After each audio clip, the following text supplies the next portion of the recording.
was 35 years of age at the time, but spiritually and emotionally, I was just a little boy.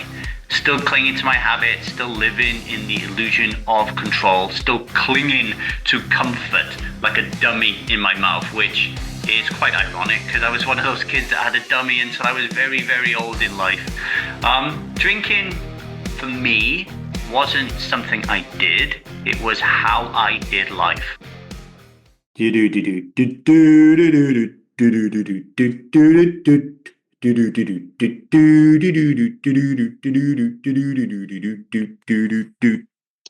What if the clearest sign that you're drinking is a problem is that you're constantly convincing yourself that it's not?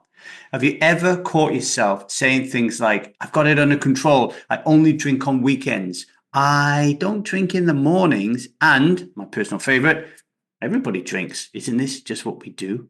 But here's the truth bomb. The need to justify it at all is usually the whisper from yourself that something is not right.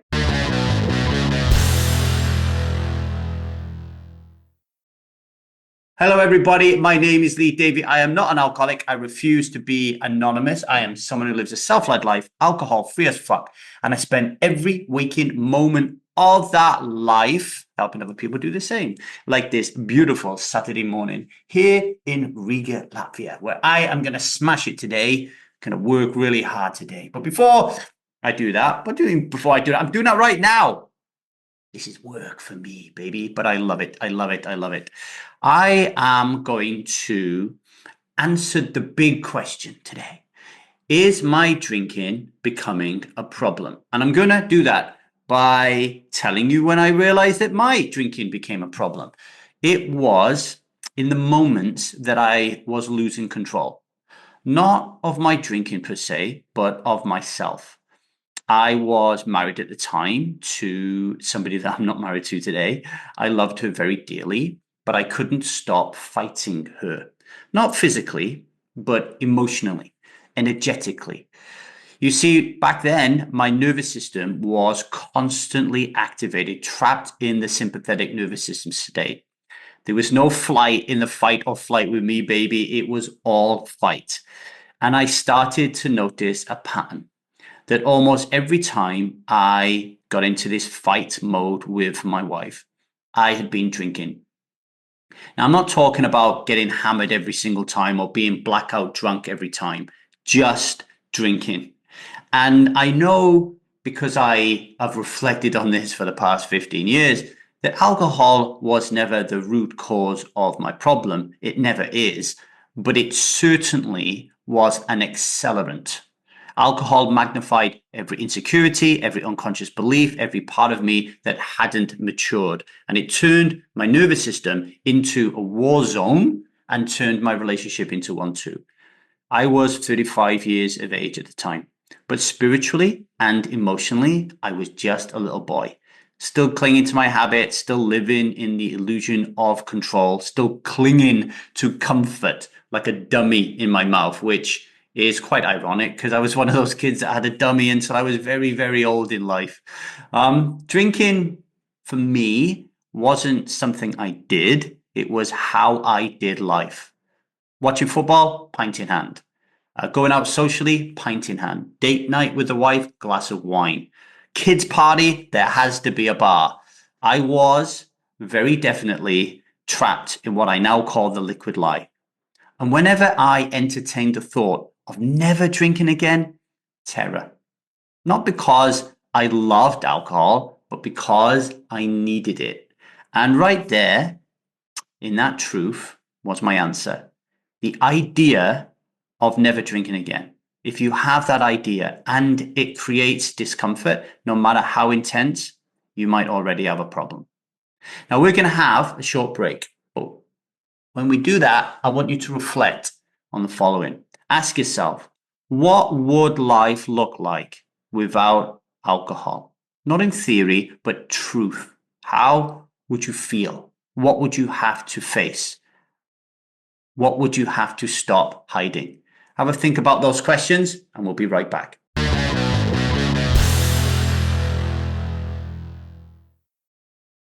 Welcome to the 1000 Days Sober podcast. The big question: is my drinking becoming a problem? Well, the moment I accepted that mine was the moment that I started to wake up.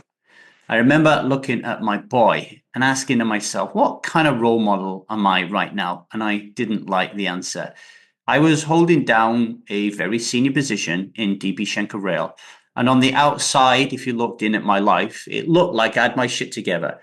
But I was showing up at work hungover or not at all. I was driving towards work, especially on a Monday morning, way above the legal limit. I wouldn't say I was failing. I was one of those people that you would say was very, very good at doing really well, even though I was nowhere near my capacity. Like alcohol meant that I was going through life with a handbrake on, you know? I was spiritually sedated, is what I like to say when it comes to alcohol.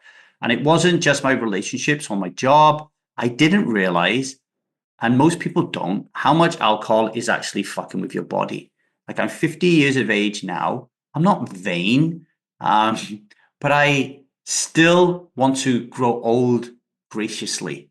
And I know a lot of people who have drunk pretty consistently and a lot, and they age a lot quicker because alcohol does that to you, right? But it's not just your face. Like, there's so many different ways that alcohol really slows you down physically, but you just don't catch it in the time that it's harming you so much until you give it up, and then you feel completely different. It's almost like you can't see clearly, right, when you're standing in the fog, but when you stop drinking and you start living a self-led life, the fog lifts, right? And it does feel like you're getting a new start. It feels like you are beginning to live your life for the very first time. So if you're wondering to yourself, is my drink becoming a problem? Then that question alone is the first sign that the fog is ready to lift. So please don't ignore it. Please follow it.